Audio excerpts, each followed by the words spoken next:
నమస్తే, welcome to KVR news 9 bulletin. ముందుగా headlines చూద్దాం. చార్మినార్ కూల్చాలని చెబితే కూల్స్తారా? హైడ్రా కమిషన్ పై హైకోర్టు ఆగ్రహం. ప్రజల ఆస్తులు కాపాడడం ప్రభుత్వం బాధ్యత. Deputy CM Mallu Bhatti Vikramarka.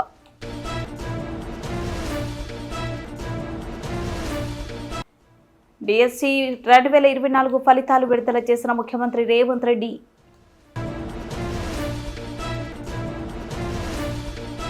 మెట్పల్లి పట్టణంలో మున్సిపల్ ఆఫీసు నందు స్వచ్ఛతా హీ సేవ కార్యక్రమం.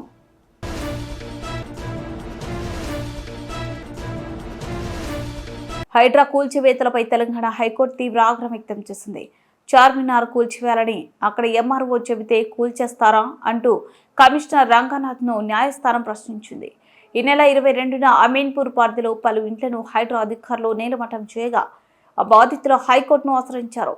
ఈ అంశం కోర్టులో ఉండగానే కూల్చేశారంటూ బాధితులు న్యాయస్థానాన్ని ఆశ్రయించారు. నోటీసులు గడువు ముగియక ముందే సామాన్లు తీసుకునేందుకు కూడా అవకాశం ఇవ్వకుండా కూల్చివేతలు చేపట్టారని పిటిషన్లో పేర్కొన్నారు. ఎంక్వైరీ చేయలేదు. బ్యాంకర్స్లో కూడా యాక్చువల్గా అక్కడ చేయాల్సినటువంటి వాళ్ళు బ్యాంకుల్లో వాళ్ళ ఫీల్డ్ వెరిఫికేషన్ టీమ్స్ ఉంటాయి. ఒక బ్యాంక్ లోన్ ఇవ్వాలంటే కనుక ఫీల్డ్ వెరిఫికేషన్ టీం ఉంటారు.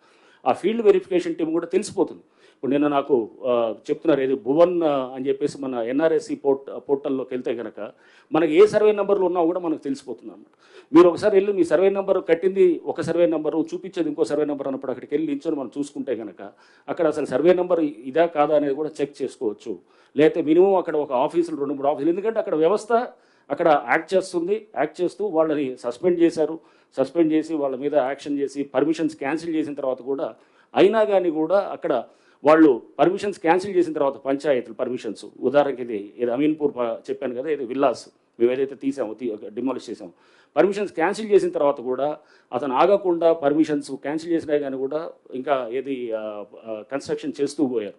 కన్స్ట్రక్ట్ చేసిన తర్వాత చేస్తూ పోయినా కూడా అతన్ని అంటే ఎటువంటి భయము కానీ ఎటువంటి అంటే ఒక చట్టం ఉన్నది, ఒక వ్యవస్థ ఉన్నది, కట్టడి చేయడానికి ప్రయత్నం చేస్తున్న దానికి ఎవరికి కూడా ఇది లేనప్పుడు అప్పుడు మనం అంటే ఇట్లాంటి వేలాది ఎకరాలు అది గతంలో అయి ఉండొచ్చు, లేకపోతే ఇంతకుముందు ఎప్పుడో జరిగి ఉండొచ్చు, బట్ కాపాడనే ఒక ప్రయత్నం ఇప్పుడన్నా మనం చేయకపోతే కనుక హైడ్రా అనేది సంస్థ తీసుకురావడానికి ప్రభుత్వం ముఖ్యమంత్రి గారు ఇవన్నీ దృష్టిలో పెట్టుకుని దీన్ని తీసుకొచ్చింది అనమాట.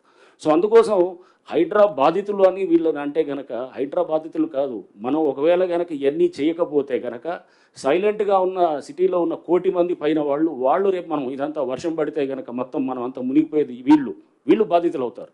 సో వర్షాలు పడితే కనుక మునిగిపోయేది వీళ్ళు, లేకపోతే ట్రాఫిక్ రద్దీ అయితే కనుక సైలెంట్గా భరించుకుంటూ వాళ్ళు ఏది గంటలు ట్రాఫిక్లో ఉండి ఇది ఇంతేలే అనుకొని మనం అనుకుంటూ పోయేటటువంటి వీళ్ళు బాధితులు అనమాట. సో మనం కొంతమందిని వాళ్ళు ఎందుకంటే దీంట్లో తప్పకుండా వాళ్ళు చేయాల్సిన డ్యూ డిలిజెన్స్ చేయలేదు కాబట్టి వాళ్ళని అంటే మేము వాళ్ళని తప్పట్టట్లేదు.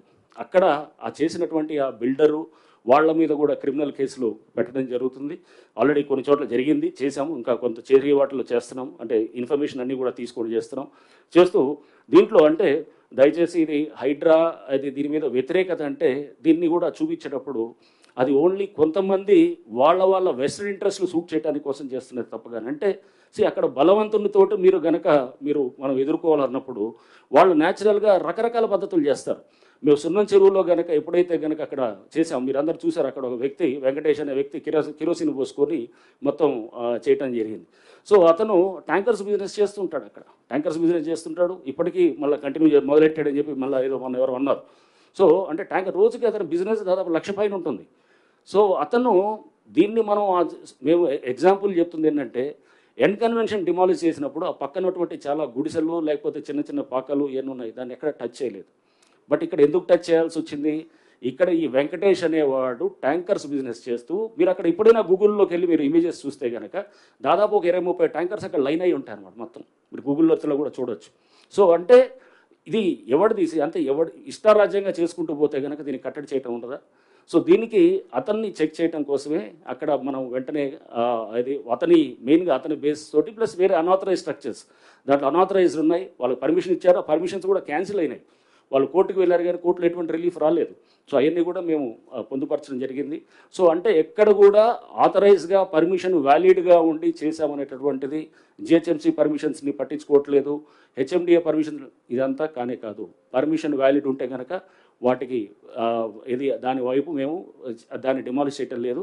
ఏమన్నా అది ఎఫ్టీఎల్లోనూ ఎక్కడన్నా వస్తే కనుక ఎఫ్టీఎల్లో కూడా మీకు మళ్ళీ ఇంకోసారి మీ అందరికీ కూడా తెలియపరిచేది ఏంటంటే పబ్లిక్ హ్యాబిటేషన్స్ ఎవరైతే కనుక ప్రజలు ఆల్రెడీ ఉంటున్నారో వాటిని ఎక్కడ కూడా మనం టచ్ కూడా చేయట్లేదు. అది ఆల్రెడీ మీకు చెప్పడం జరిగింది.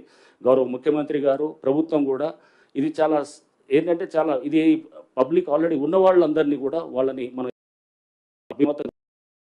ఆదేశాలు కూడా హైడ్రాకి ఇవ్వటం కూడా జరిగిందనమాట. సో అంటే ఎక్కడ కూడా ఇప్పుడు ఆల్రెడీ నివాసంగా ఉన్నటువంటి వాళ్ళని ఎవరు చేయట్లేదు. మీరు చూస్తే ఏ ఇన్సిడెంట్లో చూసినా మన కుకట్పల్లిలో చూసాం. కుకట్పల్లిలో చెరువు దగ్గర డిమాలిష్ చేసినప్పుడు అక్కడ కేటరింగ్ చేస్తూ ఒక లేడీ మాట్లాడటం మనం చూసాం.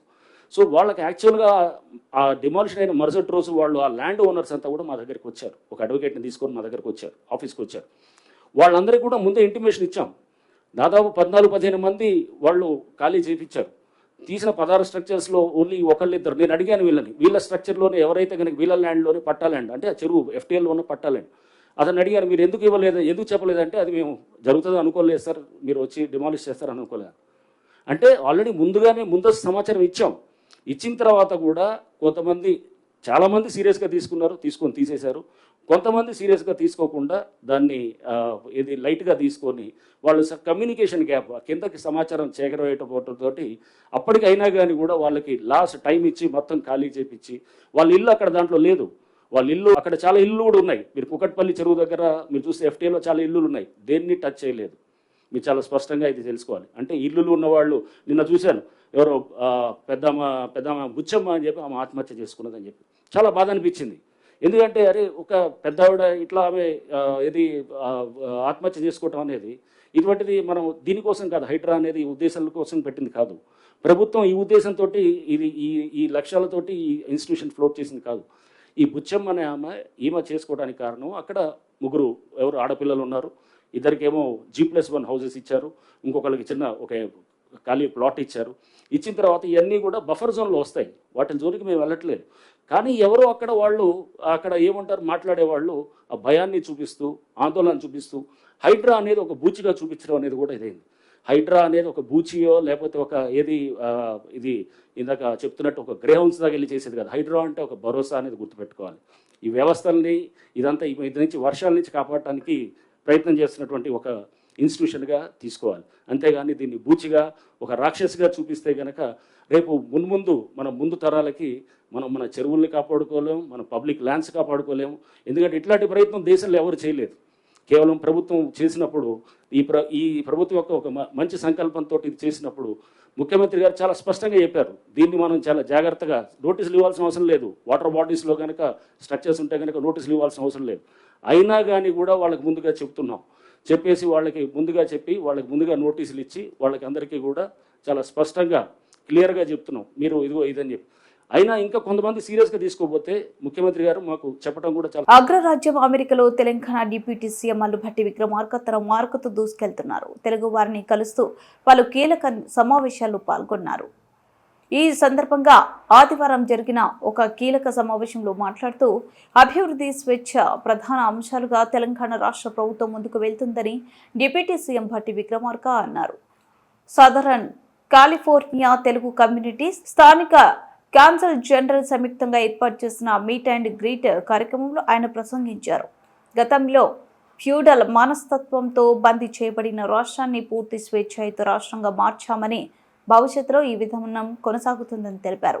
ఎవరు ఏ భావజాలాన్నైనా వ్యక్తపరిచే వాతావరణాన్ని తెలంగాణ రాష్ట్రంలో ఏర్పరచామని వివరించారు. అమెరికాలో స్థిరపడిన తెలుగువారి మేధస్సు అంతా తెలంగాణ రాష్ట్రంతో పాటు తెలుగు రాష్ట్రాల అభివృద్ధిని ఏమాత్రం అవకాశం ఉన్నా ఉపయోగపడాలని, తెలుగు రాష్ట్రాల్లో పెట్టుబడులు పెట్టి అభివృద్ధిని పరుగులు పెట్టించాలని కోరారు. ఈ సమావేశంలో డిప్యూటీ సీఎం భట్టి విక్రమార్క మల్లుతో పాటు సింగరేణి CMD బలరాం నాయక్, ఇంధన శాఖ కార్యదర్శి Ronald rose, deputy CM special secretary Krishna Bhaskar తదితరులు పాల్గొన్నారు. సో మోస్ట్లీ మనకున్న వనరులన్నింటినీ కూడా ప్రాపర్గా ప్లాన్ చేసి హెల్త్, ఎడ్యుకేషన్, ఇన్ఫ్రాస్ట్రక్చర్, ఇరిగేషన్ వీటన్నిటి మీద కూడా సర్వీస్ సెక్టర్తో సహా వీటన్నిటి మీద కూడా సమపాడులో మేము దృష్టి పెట్టి ముందు తీసుకొని పోతున్నాం తెలంగాణ రాష్ట్రాన్ని. అట్లాగే పూర్తి స్వేచ్ఛాయుతమైనటువంటి రాష్ట్రంగా కూడా మారుతాం. Freedom of expression is the most important thing for us. ఎవరు ఏ భావజాలాలైనా వారు పూర్తిగా సంపూర్ణంగా వ్యక్తపరిచి ఆ వ్యక్తపరిచే వాతావరణాన్ని కల్పించాలనేది మా అందరి ఆలోచన. సో తెలంగాణ రాష్ట్రం అనేది ఈరోజు అభివృద్ధితో పాటు ఫ్రీడమ్ కూడా బాగా ఉండేటువంటి స్వతంత్రంగా భావాలు వ్యక్తపరిచే రాష్ట్రంగా కూడా ఎదగనిస్తాం. గతంలో ఎప్పుడు కూడా ఇది ఒక ఫ్యూడల్ మనస్తత్వంతో కూడినటువంటి బందీ చేయబడినటువంటి సమాజంగా ఉన్నటువంటి రాష్ట్రాన్ని పూర్తిగా స్వేచ్ఛాయుతమైనటువంటి రాష్ట్రంగా మార్చాం. భవిష్యత్తులో కూడా అలాగే చేయబోతున్నామని కూడా మీ అందరికీ తెలియజేస్తాం.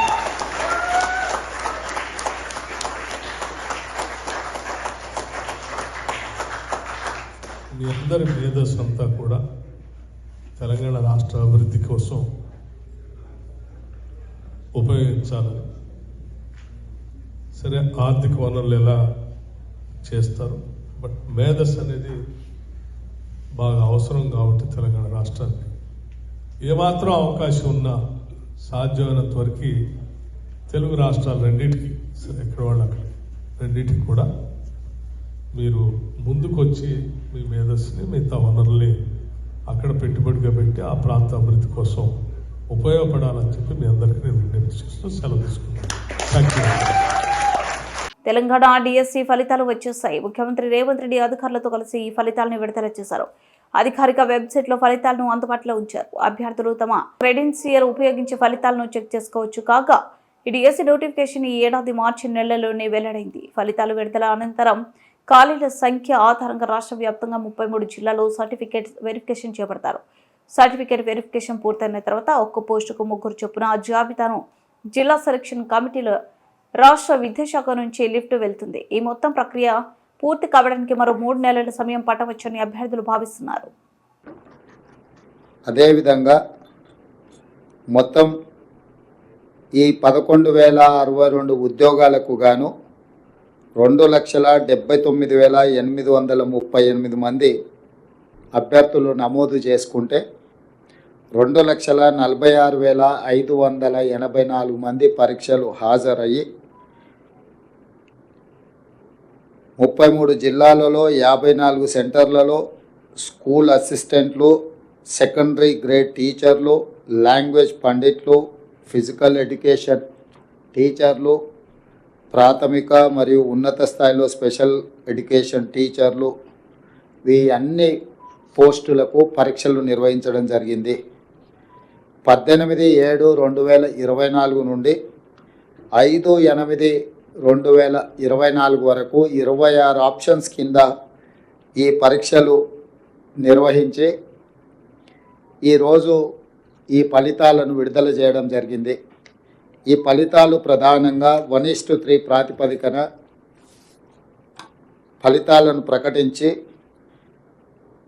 వాళ్ళ సర్టిఫికెట్ వెరిఫికేషన్స్, వాళ్ళ యొక్క మిగతా వివరాలను సంబంధిత జిల్లా కలెక్టర్లు, అధికారులు వెరిఫై చేసి ఫైనల్ నియామకాలు దసరా పండుగలోపు, తెలంగాణలో మీకు అందరికీ తెలుసు దసరాకున్న ప్రాధాన్యత. దసరా పండుగ అనేది మనకు సంతోషాన్ని తీసుకువచ్చే పండుగ. ప్రతి కుటుంబము ఎంత పేదవాడైనా దసరా పండుగను చాలా సంతోషంగా జరుపుకోవడం తెలంగాణ సాంప్రదాయం.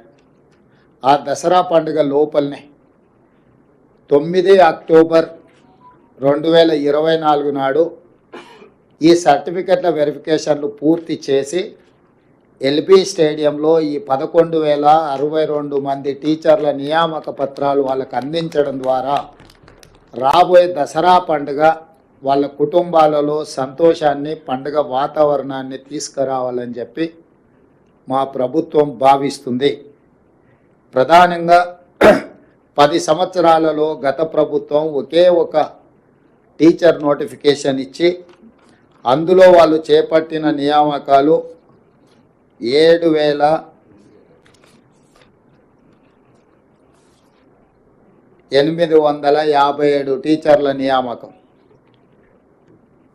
శ్రీ కల్వకుంట్ల చంద్రశేఖరరావు గారు మాజీ ముఖ్యమంత్రి గారు 10 సంవత్సరాలు ముఖ్యమంత్రిగా బాధ్యతలు చేపట్టి నిర్వహించి వారిచ్చిన DSC notification Telangana public service commission ద్వారా ఒకే ఒక్కసారి అందులో వారు నియమించింది 7,857 మంది టీచర్లను మాత్రమే.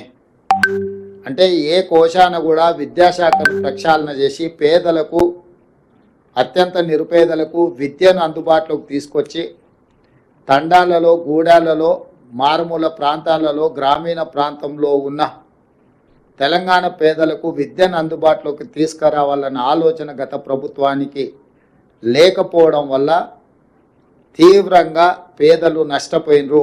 అందుకే మా ప్రభుత్వం అధికారంలోకి వచ్చిన ఎంబడే ఫిబ్రవరిలో నోటిఫికేషన్ ఇచ్చి గతంలో తక్కువ నోటిఫికేషన్ ఇస్తే కూడా వాటన్నిటిని పెంచి పెద్ద ఎత్తున ఉద్యోగ నియామకాలను చేపట్టాలి. ముఖ్యంగా విద్యాశాఖలో చేపట్టడం ద్వారా విద్య మీద రాష్ట్ర ప్రభుత్వం పెడుతున్న పెట్టుబడి ఖర్చు కాదు, ఇది ఒక పెట్టుబడి భవిష్యత్తు నిర్మాణానికి ప్రయోజనకారిగా మారుతుంది. తెలంగాణ రాష్ట్ర పునర్నిర్మాణంలో తెలంగాణ ప్రజల్ని భాగస్వాములు చేయాలన్న ఆలోచనతోటి ఈ నోటిఫికేషన్ ఇచ్చి అతి తక్కువ సమయంలో పరీక్షల నిర్వహణ నుంచి పరీక్షల ఫలితాలు ఇవ్వడానికి 55 రోజులు మాత్రమే తీసుకున్నాము.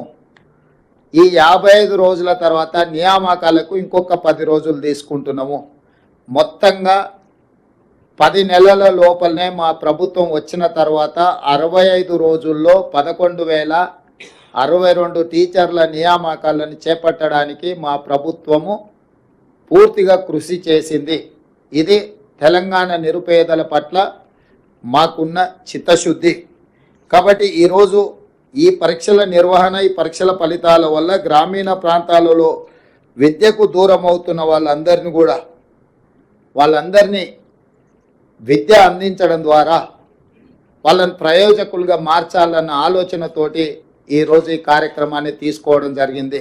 నేను మళ్ళీ ఒకసారి చెప్తున్నాను, ప్రజాపాలన ఇందిరమ్మ రాజ్యం వచ్చిన తర్వాత టీచర్ల నియామకాలకు అత్యంత ప్రాధాన్యతనిచ్చి 10 నెలలు తిరిగే లోపలనే 11,062 మంది టీచర్లను నియమించడం ద్వారా తెలంగాణ పేద ప్రజలకు విద్యను అందుబాటులోకి తీసుకురావాలన్న మా ఆలోచన, మా కృషి, మా అధికారులు చేసిన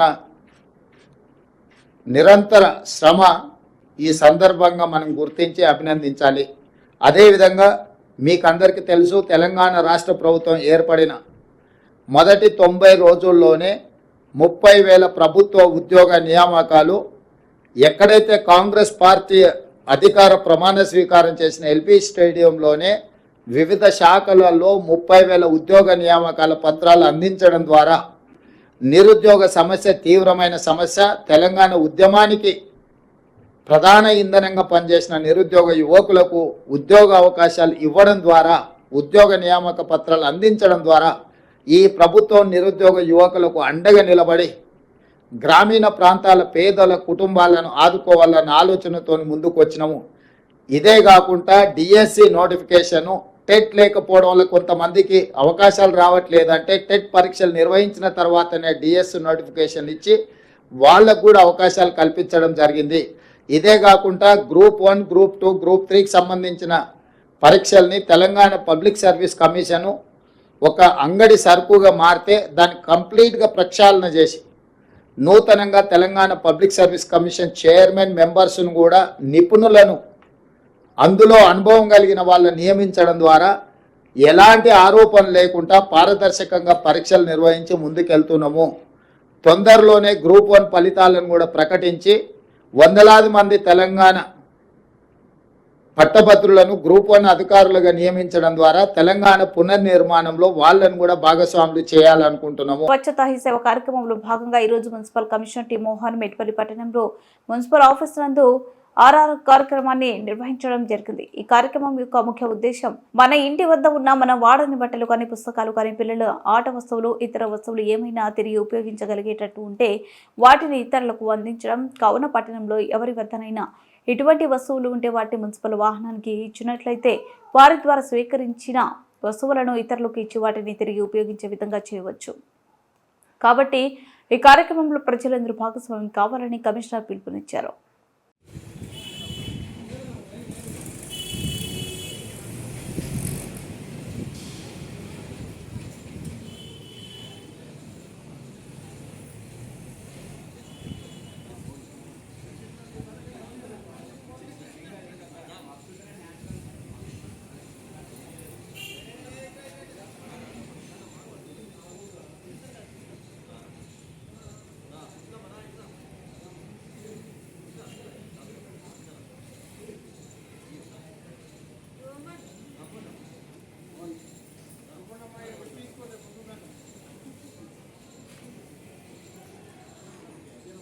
బులెటిన్ ముగించే ముందు హెడ్లైన్స్ మరోసారి.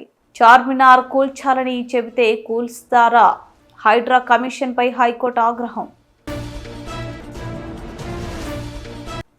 ప్రజల ఆస్తులు కాపాడడం ప్రభుత్వం బాధ్యత. Deputy CM Mallu Bhatti Vikramarka.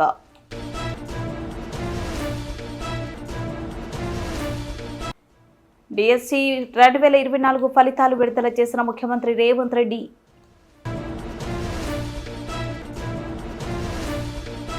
మెట్పల్లి పట్టణంలో మున్సిపల్ ఆఫీసు నందు స్వచ్ఛతా హీ సేవ కార్యక్రమం.